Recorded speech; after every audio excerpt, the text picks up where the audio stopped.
Good morning, campers, and welcome to Lotus Operations. And in today's video, we are going to attempt the floating garden once again, but with a new design that I came up with that will allow the garden to not run away on you and to potentially allow you to get a more better watering setup. So let's begin.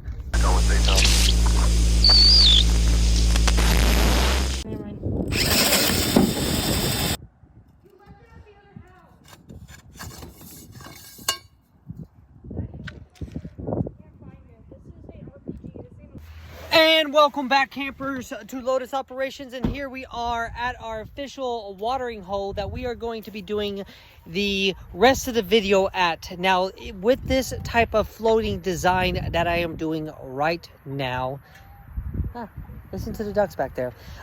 We are actually going to be able to stake it in the ground to where the level of your garden will flow with the water, whether it's going up or down, without being pushed away by the stream currents. So let's construct and let's get floating.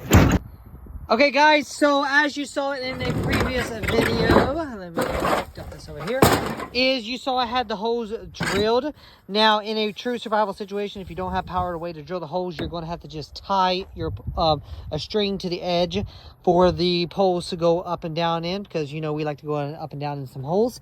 And you want the pipes to be able to fit into the holes nice and smooth, where you will be able to slide easily into the hole, because the wood is going to expand, and when she expands, things get tight. So you don't want it too tight, even though it's actually would be okay to be slightly tight. Okay, so the next thing you want to do is you want to be able to find a area to where you can safely put into the water. Unfortunately, I didn't bring rubber boots, so I can't go out as deep as I want to, but we've got dirt here. We're going to plant our food in here, there, and then we are going to stake it right here in the water, not to where it interferes with other people being able to go in and out in case they do want to go in and out, but where we can still grow our food right here. So we're going to toss the raft in the water. Actually, we got to build up the milk jugs. As you can see, we are going to be utilizing this time frame around milk jugs / water jugs to float our raft, because the last ones, it went too deep and it would be flooding too much water in there. So we're going to tie these puppies around here to where these are going to be secured on the outside, floating about like this in a way. In between here, and the poles are going to be here. So let's get these secured on either side, and then we are going to float it.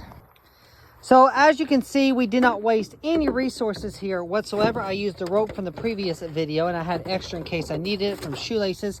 And we are going to tie this and literally set it underneath here just to hold up against the cart itself.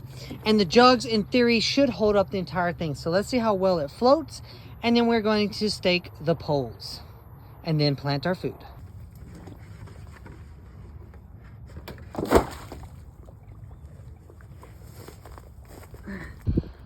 So now, as you can see, the raft by itself is currently floating, but we haven't added the weight of the dirt yet. And there's already water in the middle of the raft. Once you start adding the weight, it's going to sink a lot more.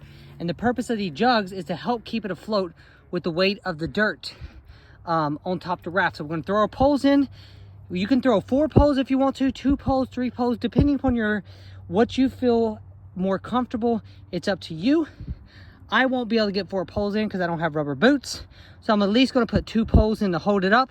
We're going to put some dirt in there, plant some actual peas, and we're going to see from there how well it works.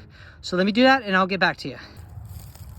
So as you can see, it's going to go through the hole into the ground. And then we're going to grab the next one. It's going to go in the hole into the ground. We're going to push it down. Now, see, with the poles here, the raft cannot move. But if the water level raises, it can go up. If the water level drops, it will go down. So let's get the dirt in.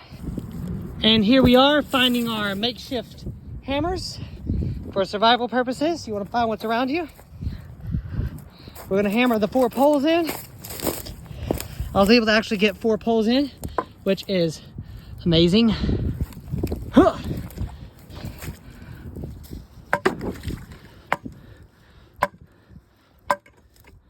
Now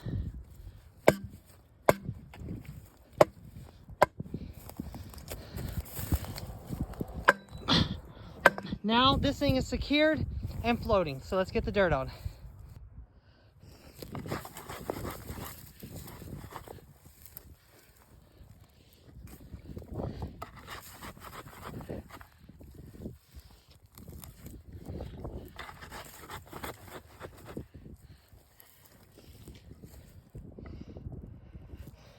Now, as you can see, we're getting our dirt on there, and then we're gonna get ready to plant our peas.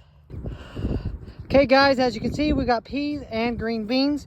We've got our dirt, and as you can see, it's not even full of dirt, and it's already flooded like crazy. So in reality, what you would do is you would shrink your bottles in a little bit more to bring it a little bit higher up. But I'm not caring about a full-size garden right now, so this will do. So we're gonna put our seeds in and then forget about it. Here we go. Okay, so as you can see, we got our seeds in there. So we got our seeds. We're gonna cover up the seeds because they need about 1 inch of dirt over the top of them.